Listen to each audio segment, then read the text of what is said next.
हाँ जी, अस्सलाम वालेकुम, welcome back to new video. UK आना है। यूके आने के लिए क्या ये वाकई में जो नई स्टेटमेंट आई है इससे आपका वीज़े पे इफेक्ट होगा? क्या आपका लैंग्वेज जो एक्सेप्टेबल है? क्या आपकी डेडलाइंस हैं मेन डे के लिए? ये और कौन सी यूनिवर्सिटीज़, कौन से ऐसे प्रोग्राम सेलेक्ट करने हैं जिसकी बेस पे आप जो कैश है वो विड्रॉ ना हो, आपका वीज़ा जो 100% हो? तो ये सारी वीडियो इस बारे में A to Z सारी step by step her point को मैंने यहाँ पे क्वेश्चन लिख के उसको कवर अप किया है और आपके इसको वीडियो को डिवाइड किया डिफरेंट पार्ट्स में। आप डायरेक्टली उस पर जाके रेलिवेंट इन्फॉर्मेशन ले सकते हैं। कोई टाइम ज़ाया नहीं, टॉप 7 सीधी बात। कुछ बच्चे मेरी वीडियोस के नीचे कमेंट कर रहा था कि भाई इन्ने पैसे नहीं लगते, लोगों को सीधी गल दसो, आवाम को बेवकूफ़ ना बनाओ। ਤੇ ਮੇਰਾ ਭਰਾ ਜਿਹੜੇ ਅੱਗੇ ਬੇਵਕੂਫ ਹੋਣ ਉਹਨਾਂ ਨੂੰ ਮੈਂ ਹੋਰ ਕੀ ਬਣਾਉਣਾ। मैं तो उन्होंने सीधी गल दस रहा कि किस तरह तुसी जो है वो इस तरह आप कम पैसों में आप आ सकते हैं। तो बहुत जल्द इंशाल्लाह पोलैंड के बच्चों की वीडियोस यहाँ पे जैसे ही उनका इंटरव्यू के बाद वीज़े लगेंगे तो आपको कॉस्ट जब मैं बताऊंगा ताड़े होश उड़ जाने कि वाकई इतनी थोड़ी कॉस्ट, टोटल इतनी कॉस्ट जो लगी है, और मैं अभी कोई फिगर नहीं बताने वाला। फिर देखेंगे कि यूरोप का वीज़ा आपका इतनी लो कॉस्ट में कैसे लगा है। तो इसी तरह मैं चाहता हूँ कि यूके का जो मिनिमम कॉस्ट है, जो ऐसी कुछ यूनिवर्सिटीज़ ये सारी जो जहाँ पे आपकी कम कॉस्ट लगे और अब वाकई आपका वीज़ा जो 100% हो, तो उसके बारे में ये वीडियो है। और इंशाल्लाह और वीडियोस भी आने वाली हैं। अगर आपको ये इन्फॉर्मेशन सही लगती है और मैं इसको जेन्युइन ऑथेंटिकेटेड इन्फॉर्मेशन देता हूँ तो आप मेरे चैनल को लाइक और सब्सक्राइब कर सकते हैं। ਤੁਹਾਡਾ कोई हथ टुटन नहीं लगा, ਤੁਹਾਡੀਆਂ उंगलियां बिल्कुल नहीं दर्द करनगियां, तो मैं प्रॉमिस करता हूँ। सबसे पहले बाहर जाने के लिए ये जो बात यूके का, पोलैंड का, ये बात अपने दिमाग में बिठा लें कि सबसे इम्पोर्टेंट है क्या। सबसे इम्पोर्टेंट है भाई ਤੁਹਾਡਾ सब्र। इतने बेवकूफ़ बच्चे हैं, ये मुझे कहते हैं सर पैसे हैं मेरे पास, जनवरी इनटेक में जाना है मैंने। आज क्या डेट हो गई है?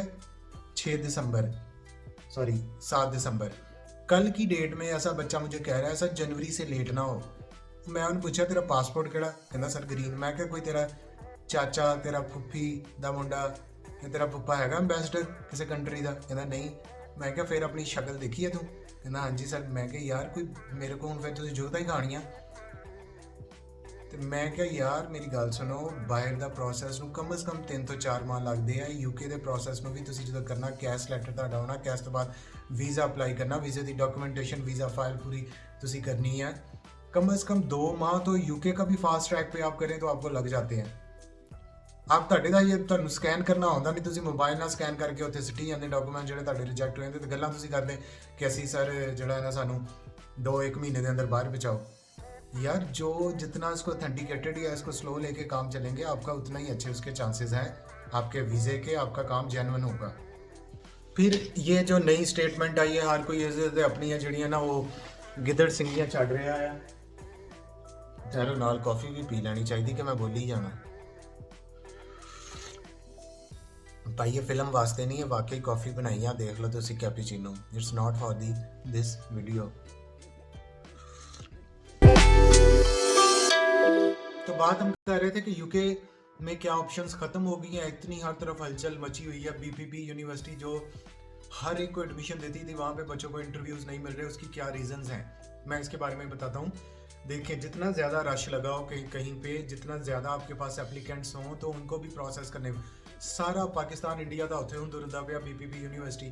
हर कंसलटेंट जो गली की महल्ले की नुक्कर से बैठा या उत्थे बैठा बीपीपी यूनिवर्सिटी, क्योंकि उत्थे लैंग्वेज एक बैरीयर नहीं से। तुसीं लैंग्वेज सर्ट एग्जाम करके मिनीमम मार्क्स के नाल भी तुसीं उत्थे जिहड़ा अपनी एप्लीकेशन सिटी जा रहे सी।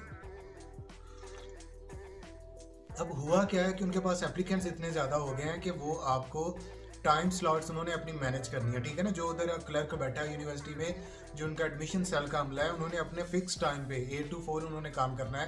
ये नहीं कि ਤੁਹਾਡੇ वास्ते 12 बजे तक वो बैठे ਤੁਹਾਡੇ इंटरव्यूज़ करते रहें। जो आज की स्लॉट में, जो नेक्स्ट स्लॉट में, इस तरह उन्होंने अवेलेबल है। वहाँ पे अवेलेबल ऑप्शन हैं, आपकी टाइम पे आपकी बारी आएगी।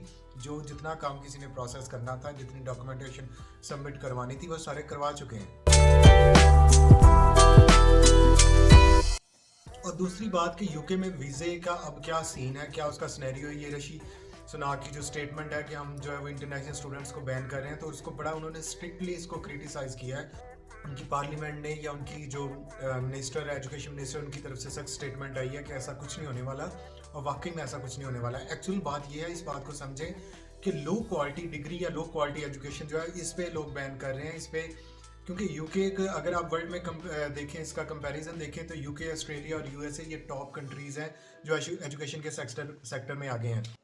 अब यूके का एक पूरा बिजनेस मॉडल है एजुकेशन सेक्टर पे। आप इतनी ज़्यादा फीस जो 12,000 पाउंड है, 18,000 पाउंड आपकी यूनिवर्सिटीज़ की फ़ीस है, तो ये सारा पैसा कहाँ पे जा रहा है? यूके में। अगर वो स्टूडेंट स्टॉप करते हैं तो ये पैसा किधर रुकने वाला है? ऐसा कुछ नहीं होने वाला, ये सिर्फ एक दिखावा है। और इसमें हाँ, एक प्रोग्राम ज़रूर ये है कि आप ऐसी डिग्रीज जिनका आगे बच्चों को फायदा हो, जो यूके पे बर्डन ना बने, ਜਿਹੜੇ ਉੱਥੇ ਜਾ ਕੇ ਚੋਰੀਆਂ ਤੁਸੀਂ ਸਿਰਫ ਐਂਟਰੀ ਮਾਰਦੇ ਹੋ यूके ਦੀ, ਤੇ ਬਾਅਦ 'ਚ ਉੱਥੇ ਜਾ ਕੇ ਕਦੀ ਡਰਾਈਵਰੀ ਕਰ ਰਹੇ ਹੋ, ਕਦੀ ਟੈਕਸੀ ਚਲਾ ਰਹੇ ਹੋ, ਕਦੀ जी कोई रेस्टोरेंट पे काम करो, डिग्री वाल कोई ध्यान नहीं। तो इस वास्ते उन्होंने इस प्रोग्राम में किया कि कोई ऐसे प्रोग्राम्स जिनकी वाकई में फ्यूचर में नीड है, जिनमें अगर कोई लेबर जनरेट हो रही है तो उसमें फॉर एग्जांपल आईटी के शोबे हैं, ग्रीन एनर्जी के शोबे हैं, या आपकी ये जो आईटी की फील्ड्स हैं टेक्नोलॉजी के हवाले से, कार टेक्नोलॉजीज़ के हवाले, तो ऐसी जो इमर्जिंग फील्ड्स हैं, अगर आप ये सिलेक्ट करेंगे तो फिर आपके वीज़े के, आपके कैश लेटर भी आपका विड्रॉ नहीं होगा, आपका वीज़ा भी लगेगा, और आपने ऐसे प्रोग्राम सेलेक्ट करने हैं। देखें, इस बात को समझें कि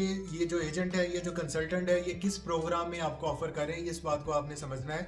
कोई ऐसा फील्ड, आपका लेटर ऑफ मोटिवेशन आपका ऐसा होना चाहिए कि जिसमें आगे के आपकी जॉब के चांसेस भी हो। ऐसा तो नहीं कि सारे बंदे ने MBA करी जाना, सारे बंदे ने मार्केटिंग ह्यूमन रिसोर्स मैनेजमेंट करी जानी, सारे बंदे ने जो ਹੁਣ BBL ਤੁਰ ਪੈਣਾ, ਤੇ ਇੱਕੋ ਹੀ ਟ੍ਰੈਂਡ ਹੁੰਦਾ ਪਾਕਿਸਤਾਨ 'ਚ। ਇੱਕ ਪਾਸੇ ਨੂੰ ਇੱਕ ਬੰਦਾ ਤੁਰਦਾ, ਪਿੱਛੇ ਪੂਰੀ ਇੱਕ ਲੰਬੀ ਲਾਈਨ ਜਿਹੜੀ ਹੈ ਨਾ ਉਹਦੇ ਪਾਸੇ ਖੜੀ ਹੋ ਜਾਂਦੀ ਹੈ। तो बच्चे, ये बहुत इंपॉर्टेंट चीज़ है कि आप कौन सा प्रोग्राम सेलेक्ट कर रहे हैं, उसकी फ्यूचर वहाँ पे क्या डिमांड्स हैं, ठीक है। तो ये मैं प्रोग्राम्स दिखा रहा हूँ जिनकी यूके में डिमांड है या जिनमें फ्यूचर में डिमांड आपकी जनरेट होनी है। डेटा साइंस बहुत अच्छा प्रोग्राम है। आर्टिफिशियल इंटेलिजेंस, आपकी इंटेलिजेंस से रिलेटेड या आपकी सिक्योरिटी से रिलेटेड, तो ये चीज़ें फ्यूचर में बढ़ने वाली हैं, कम होने वाली नहीं है। एनवायरमेंटल प्रोटेक्शन में एनवायरमेंट एनर्जी आ गई, आपकी ग्रीन एनर्जी आ गई, आपकी फॉसल फ्यूल पे डिपेंडेंस जब तक कम होगी, तो ये सारी वो फ्यूचर साइंसेज हैं जो प्रेडिक्ट आगे जा रही हैं। ਕਿਸੇ ਨੇ ਇੱਥੇ ਇਹ ਨਹੀਂ ਕਹਿਣਾ ਕਿ ਤੁਸੀਂ ਹੋਰ ਕਿੰਨੀ ਕੁ ਮਾਰਕੀਟਿੰਗ ਕਰ ਲੈਣੀ, ਕਿੰਨੀ ਕੁ ਤੁਸੀਂ ਉੱਥੇ ਜਾ ਕੇ ਹਿਊਮਨ ਰਿਸੋਰਸ ਮੈਨੇਜਮੈਂਟ ਕਰ ਲੈਣੀ ਹੈ। ਸਾਰਾ ਕੁਝ ਤਾਂ ਬੱਚਾ ਕੰਪਿਊਟਰ ਵੱਲ शिफ्ट हो रहा। तो बात वही है कि प्रोफेशनल्स की इम्पोर्टेंस है, प्रोफेशनल की इम्पोर्टेंस है। ये जो जंग एप्लीकेशंस थी जो सिर्फ यूके में एंट्री मारने के लिए भारी फीसें भी देने को तैयार थे, उनको ये अलग से नहीं पता थी अपनी एजुकेशन की किस यूनिवर्सिटी में उस प्रोग्राम का फ्यूचर स्कोप क्या है। तो इनके लिए डेफिनेटली जो है वो पाबंदी आने वाली है और मज़ीद इस पर रिस्ट्रिक्शंस लगने वाली हैं, क्योंकि बच्चा ही बहुत है। इट पुटो नवा स्टूडेंट निकलता तो उन्होंने को पैसे भी हैं, तो जिन्हों का दा लगना से वो लग चुके हैं। हम अपनी डायरैक्शन थोड़ियां सीधियां कर लो। अगर वाकई बाहर जाना है, थोड़ा जिहा वर्कआउट करो, अपने दिमाग नाल काम लो, फिर ये सारी चीज़ां जिहड़ियां मैनेज हो जांदियां हैं। तो इस तरह ये जो जेन्युइन स्टूडेंट हैं, ये वाकई हकदार हैं, जो वाकई पढ़ना चाह रहे हैं या यूके की टॉप यूनिवर्सिटी से उसका फ़ायदा लेना चाह रहे हैं, तो उनको ज़रूर आगे आने का मौका मिलेगा।